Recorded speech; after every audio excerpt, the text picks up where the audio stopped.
Señores, Andrés Neumann con nosotros. Usted sabe que su nueva novela Fractura, ¿eh? Andrés Neumann no vive en la Argentina, es argentino, pero vive desde los 14 años en Granada, en España. ¿Es así? Vivimos al sur de Europa para que haya algún sur incluso en el norte. Eso me interesa. Ah, es el sur del norte. El año pasado estuve por primera vez en mi vida en Granada. Preciosa ciudad. Me tendrías que haber avisado que venías y hacíamos una ruta lorquiana. Ah, es el lugar donde nació y donde mataron a Lorca, y por lo tanto es un lugar de una intensidad histórica increíble. Vivió Manuel de Falla ahí antes de venirse a Altagracia para este otro lado, así que es una... Vivió en Granada también. Es una ciudad que tiene su historia musical y literaria y además es muy hermosa y muy pequeña. Ah, historia musical. Ahora pienso, por eso se fueron tus padres a Granada. Así es. Tus padres eran músicos, ¿no es cierto? Sí, sí, cuando yo era chico me tocó vivir ahí y me fui quedando. No hay grandes intereses literarios ahí, no hay grandes editoriales, no hay grandes medios, y por eso mismo se escribe muy tranquilo. Claro, y después salís a promocionar tus libros y lo que fuera. Y a trabajar. Y a trabajar por toda Europa, ¿no? Así es. Yo pensaba, esta novela Fractura es realmente, de verdad, es una novela internacional. Es una novela nómada. Sí, pero transcurre en muchos lugares. El protagonista es un señor japonés. Hay mucho de Tokio, hay mucho de Nueva York, de París, de Buenos Aires, de Madrid.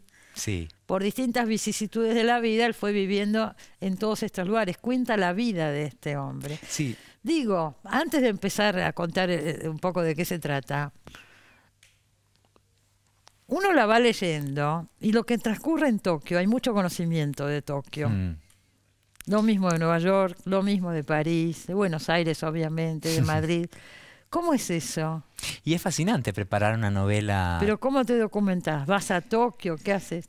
Ir es importante, pero sobre todo creo que es importante poner algún tipo de filtro de ficción, filtro estético, ¿no? Porque si no, al final te sale una cosa turística que tampoco me interesa. Es un peligro, ¿no? Se trata de leer la literatura del lugar y tratar de entender hasta donde puedas cuáles son las corrientes, las tensiones internas del lugar e ir a buscarlas. Como la novela además cuenta la vida entera de este misterioso señor Watanabe. La vida entera, desde que nace hasta que muere. Justo, desde su infancia hasta su vejez, y eso es una cosa que a mí nunca me había tocado narrar. Me di unos cuantos placeres. Uno de ellos es contar todos sus viajes, que son en general por trabajo. Él trabaja para una Vive empresa, en esas ciudades años. Una empresa audiovisual que lo va llevando a distintas sucursales, ¿no? Y es un superviviente atómico. Pero ahora además, vamos a hablar de eso, eso es un dato clave. Eso es un dato importante, pero uno de los placeres que me di fue, por tanto, contar distintas historias de amor a distintas edades. Y me gustaba la idea de comparar cuál es nuestro concepto del amor cuando sos adolescente, cuando entras en eso inquietante que llaman madurez, la edad a la que te vas a vivir no solo con alguien, sino con su pasado, esa edad extraña en que convivís con los hijos de otra persona, que dormís en una cama que pertenece a otra persona y de algún modo amás con el equipaje, ¿no? Hasta la edad de la jubilación, donde se puede producir una especie de romance de otro tipo. Entonces abarca un arco temporal entero y este señor va pasando por momentos históricos muy interesantes de esas ciudades, por la París de la Nouvelle Vague. Claro, hay que ver los momentos también. Mundial, exactamente. Sí. Pasa por la Nueva York efervescente de los años 70. De Vietnam. Final de Vietnam, Watergate, el feminismo de la segunda ola, el punk, la contracultura. Buenos Aires en la postdictadura y finalmente la España que me tocó vivir de adolescente. 90. Claro, pero todo eso también porque es una novela muy ambiciosa, es larga además. Hay toda una descripción de todos estos procesos. Está la política metida, hay mucha investigación acá de las distintas realidades, y además reflexiones sobre todo esto. Sí. Es una novela que entra y sale de la ficción, ¿no es cierto? Tiene algo ensayístico. Tiene un componente narrativo fuerte porque es una novela Sin de duda, personajes es una novela. Y de acción, pero tiene muchos momentos más ensayísticos y tiene, espero, ojalá, eso intenté, cierto temblor poético por abajo. En ese sentido, sí lo tiene. En ese sentido, el nombre de Watanabe no nos debe pasar desapercibido, porque ese apellido yo lo tomé el poeta peruano de uno de mis poetas latinoamericanos favoritos, José Watanabe, que era de madre peruana y padre japonés. Sí. Y eso me interesaba mucho, primero porque en Watanabe, el poeta, se aprecian esas dos orillas en su poesía. Un cierto imaginario clásico japonés, una especie de aproximación. Estaba muy influido por el haiku. Exacto, tiene esa visión del instante y el paisaje, y al mismo tiempo tiene toda la memoria de la poesía de su país, Claro. empezando por César Vallejo. Claro. Entonces me gustaba la idea de que en una novela donde pasa tanto en el plano narrativo, se invocase el nombre de un poeta latinoamericano en cada página. Me parecía que eso iba a generar algún tipo de alquimia. Mira vos. ¿Cuánto tiempo trabajaste en esta novela? Uy, bastante, Sí. casi 7 años. Sí, sí, claro. Desde que empecé a prepararla, desde que Sí. sobre todo también fui tomando notas sobre los personajes. Me parece que a veces cuando se habla de la investigación que uno hace para la novela, parece que todos fueran datos o fuentes. Y eso en realidad es solo una parte de una novela y, por cierto, la más irrelevante. Lo que de verdad me parece que define y marca una narración es el tono de los personajes, Claro. cómo hablan y cómo sienten. Y para eso hace falta tiempo. Yo suelo decir que preparar un personaje es como si fueras un detective al que le encomiendan la más extraña de las misiones, que es seguir una serie de individuos que todavía no existen y que van a empezar a existir y a tener una vida íntima y unos secretos en la medida en que los persigas. Y ese proceso de persecución de un fantasma puede durar años. Sí, seguro. Este personaje es muy peculiar, además. Cuando era chico, muy chico, no sé, 7, 8 años, él vivía en Hiroshima, ¿no es cierto? O en Nagasaki. Él una de las vivía dos. en Nagasaki y En hace un Nagasaki. viaje de trabajo con su padre a Hiroshima en plena guerra. El padre trabajaba para la industria de armamento y de, Sí. de industria náutica, etcétera. Y le toca, desgraciadamente, el 6 de agosto del 45, vivir y sobrevivir a la bomba de Hiroshima. Pero lo que ocurre ahí es que empezaron a salir trenes, en la realidad, de vuelta a Nagasaki al cabo de 1 o 2 días, y esto es como muy japonés. Te tiran una bomba atómica y pones en funcionamiento los trenes lo antes posible. Y aunque el personaje de mi novela no puede tomar ese tren, un personaje real, que es uno de los que me sirvieron de inspiración, un tal Yamaguchi, sí tomó ese tren, Mira. volvió a tiempo a Nagasaki para tratar de contar lo que había visto. Y ahí muere con ese. Y en ese momento explota la segunda bomba atómica y él también sobrevive. A las 2. A las 2, y no contento con eso, vive casi 100 años. El Yamaguchi, que es como el Ese referente señor real. existió. Este señor existió y es la única víctima de ambas bombas atómicas que las autoridades japonesas reconocieron oficialmente. Y vivió casi 100 años. Entonces yo pensaba, es lo más parecido a la inmortalidad. Y al mismo tiempo una extraña forma superior de mortalidad. Alguien que vive siendo vecino de la muerte, que debió morir y sigue adelante. ¿Qué clase de conciencia póstuma o de relación con la vulnerabilidad tiene? Y eso me interesaba mucho también. Y sí, bueno, esa es la idea de la novela, ¿no es cierto? Cómo marca a esta persona, que debió haber muerto en ese instante y sigue viva. Claro, que pierde y que gana alguien que sobrevive a duras penas. Y es una novela también sobre qué hacemos con nuestros pedazos y con nuestras cicatrices. La tapa, que creo que es muy linda, desde un artista polaco, homenajea a una forma japonesa de artesanía llamada kintsugi, que consiste en reparar los objetos rotos introduciendo polvo de oro en las grietas. De manera que en vez de ocultar, de disimular que ese objeto se rompió, lo que se hace es subrayarlo, celebrar que ese objeto sobrevivió. A mí me parece maravillosa esa metáfora. Es muy linda, porque además nos sirve para... Se rompe una taza, la pegamos con polvo de oro y se ve perfectamente la cicatriz. La cicatriz. Y esa cicatriz, que en nuestra cultura del Photoshop se borra, en el kintsugi se aplaude. Porque las piezas reparadas de esta manera valen más en el mercado del arte japonés, no menos. Igual que los supervivientes empiezan a valorar más una serie de cosas. Entonces me parecía que había una posibilidad de articular esta forma de artesanía que se aplica a los objetos, también desarrollarla para los individuos y para los países que habitan. Un tema en la novela es la memoria, y cómo la memoria en distintos momentos de la historia, porque esto aparece, por ejemplo, una de las mujeres del protagonista es española en los 90 y habla de la época de Franco, ahí aparece el tema de la memoria. Exacto. Aparece también el tema de memoria en la Argentina. Sin duda. A ver, quiero aclarar algo. Hay 4 parejas, 4 mujeres que fueron a lo largo de la vida que lo narran a él. Porque hay un periodista, en fin, hay una serie de cosas, pero lo narran. Y al narrarlo también están narrando la época en que estuvieron con él. Y, Así es. y el tema de la memoria aparece. Y es central la memoria de este señor, ¿no es cierto? Que vive estos bombardeos y la vida continúa. Y el cruce de memorias entre él y quienes lo están recordando. Es decir, es una memoria dentro de una memoria dentro de una memoria, ¿no? Y creo que en el fondo nuestros recuerdos funcionan así. Nunca sabemos el recuerdo de quién estamos teniendo. Heredamos memorias familiares, repetimos recuerdos de otros, reescribimos nuestra memoria según nos interesa o según podemos. Lo que entendemos por memoria familiar está influido por los discursos oficiales o del Estado. Entonces, todas esas tensiones entre cómo recordamos nosotros y cómo somos recordados están en la novela muy aplicados a las relaciones amorosas también, porque las cosas rotas de las que se hablan también son relaciones rotas que evolucionaron de diferente manera, unas, digamos, más amables que las otras. Sin lugar a dudas. Ahora, también es interesante este episodio de su infancia. Su primera mujer, que es la francesa, porque el primer lugar que va a vivir es a Francia, a París, cuenta que él tardó mucho tiempo en contarle que era un sobreviviente de Hiroshima y Nagasaki.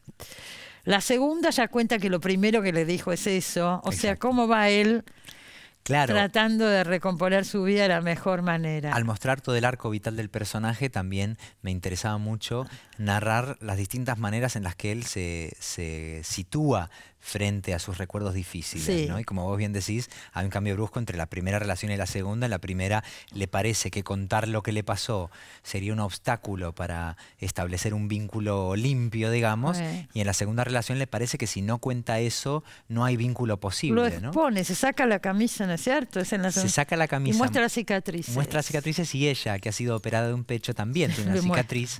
Sus cuerpos desnudos se juntan y forman, dice ella, una especie de árbol, ¿no? Como de ramaje compartido. Y entonces son dos personas con cicatrices que se encuentran y la novela va rastreando distintos tipos de objetos rotos, espacios agrietados. La novela empieza con un terremoto, el terremoto de 2011 de Tokio.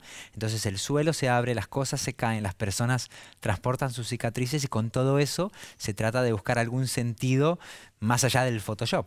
Seguro. Cuando sucede este terremoto en 2011, él le reaviva todo esto. Ya es un hombre grande. Grande, está jubilado y vos fíjate que, claro, este terremoto... Ya vive de nuevo en Tokio, vamos a decir. Él vuelve a casa, digamos, a convertirse en un perfecto extranjero de su propio país y descubre que la mayor extranjería posible es cuando descubrís que tu casa es un lugar raro. Esto pasa cuando viajás, cuando aprendes un idioma o quizás hasta cuando lees un libro interesante. Entonces él está de vuelta en casa y vive este terremoto que causa a su vez el tsunami que desencadenó este accidente de Fukushima en la central nuclear. Y claro, a él se le reavivan recuerdos porque de pronto piensa otra nube nuclear a estas alturas. Y eso hace también que cada país que lo recuerda, estas 4 mujeres, vuelvan a pensar en las vidas que tuvieron. Y esto me recuerda a mi vez a una cosa que me impresionó mucho que leí es en esos días del terremoto, que es que este terremoto que tuvo un epicentro en el noreste de Japón, en un lugar para nosotros, imagínate, para Argentina, las antípodas, desvió más de 10 centímetros el eje del planeta entero. Es decir, que el mundo entero literalmente se conmovió, se estremeció con este movimiento, confirmando lo que dice el poeta que se cita al principio de la novela, el poeta polaco Miłosz: si algo existe en un lugar, existirá en todos. También es una novela que habla de la onda expansiva, de lo más hermoso y lo más atroz que tiene nuestra especie, que es una especie esencialmente viral.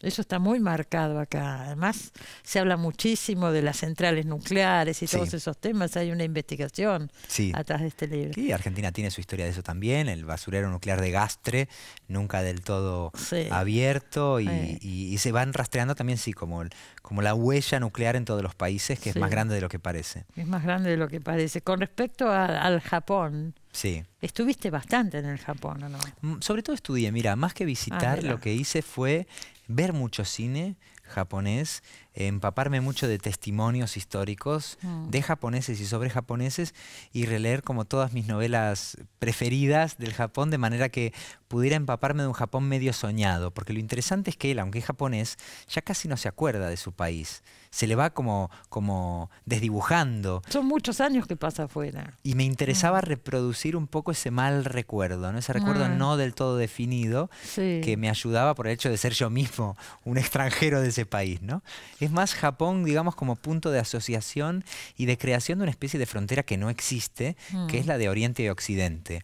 La novela habla mucho de los errores de traducción, de qué clase de identidad nos aflora cuando tratamos de hablar un idioma, sobre todo un idioma tan difícil y lejano como el japonés, y cometés toda clase de errores, y en esos errores hay identidad. En los errores lingüísticos y amorosos uno se autorretrata de cuerpo entero. Ese tema también está muy marcado en el libro, porque son distintos idiomas, inglés, francés, castellano al final. Sí. Que el protagonista va aprendiendo, y desde el japonés, ¿no es cierto? Hay un juego con todo eso. Yo, que estuve ahora en la Feria del Libro de Bogotá, estaba muy expuesto a este libro. Lo vi por todos lados, aparecía en la feria. Fue muy generoso el público colombiano con la novela. Y en general, si uno va a Europa, en las librerías de Europa, donde hay libros de autores argentinos, siempre estás muy presente ahí. Tus libros yo los he visto en muchísimos lugares. Digo, bueno, me alegra saberlo. No, vos lo sabés.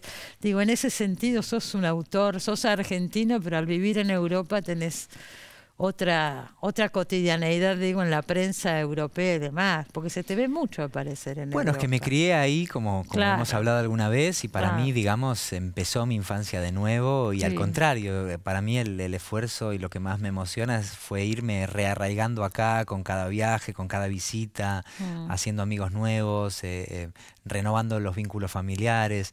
En realidad para mí el tema era ese, ¿no? Proteger mi parte argentina, y siempre me busco alguna manera literaria de hacerlo, y en este caso 2 de los 6 personajes de Fractura son argentinos, y la ciudad que más aparece junto con Tokio es probablemente Buenos Aires. Que aparece en 2 o 3 capítulos, ¿no? Y era una forma de regresar más poéticamente a mi ciudad natal. Sí, en una época compleja, ¿no? A fines de los 70, principios de los 80, ahí es más o menos. Claro, el capítulo de Buenos Aires sucede durante mi infancia, digamos.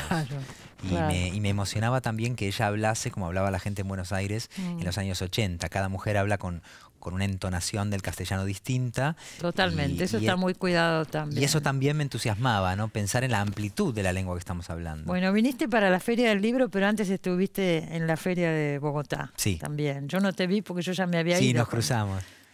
Quiero tu opinión. ¿Qué te pareció la presencia argentina? Bueno, primero la Feria de Bogotá está en expansión y me parece un proyecto extraordinario. Es muy linda feria. Me parece muy buena idea que la Feria de Buenos Aires y Bogotá, en vez de competir absurdamente, traten de colaborar. Es que coinciden las fechas. Se fueron acercando esas fechas para que la gente que viene de afuera pudiera ir a las 2.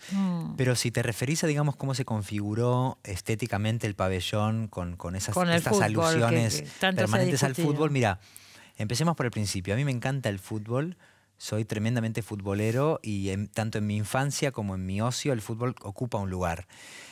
Dicho lo cual, también me gustaría añadir que no soy nada purista y no creo que podamos reproducir el debate de apocalípticos e integrados, donde la alta y la baja cultura sigan existiendo como conceptos absolutamente definibles. Sí.